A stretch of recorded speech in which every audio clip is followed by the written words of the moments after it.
আসসালামু আলাইকুম। আজকে আরেকটা মৌচাক কাটবার জন্য আসছি। দেখুন, আলহামদুলিল্লাহ রাব্বুল আলামিন। মৌচাকটা এমন এক জায়গায় করছি, কাঠটাও একটু বেজান হয়ে যাইতেছে।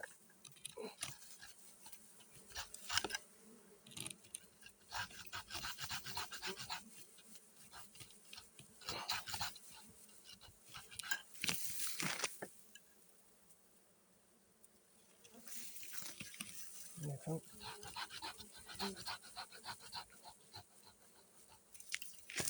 আলহামদুলিল্লাহ রাব্বুল আলামিন।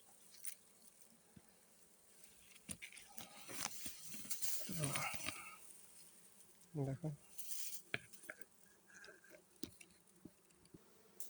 দেখুন আলহামদুলিল্লাহ পুরোটাই মধু। দেখছেন?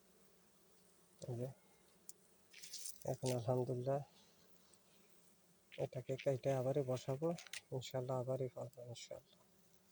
এই দেখুন, আল্লাহ মিলাইছে, আল্লাহ রিজিক কই রাখছে কে জানে। দেখুন পুরোটাই মধু, 3 পাবার মতন হবে। তো এর আল্লাহ হাফেজ, ভালো থাকেন, দোয়া রইল সকলের।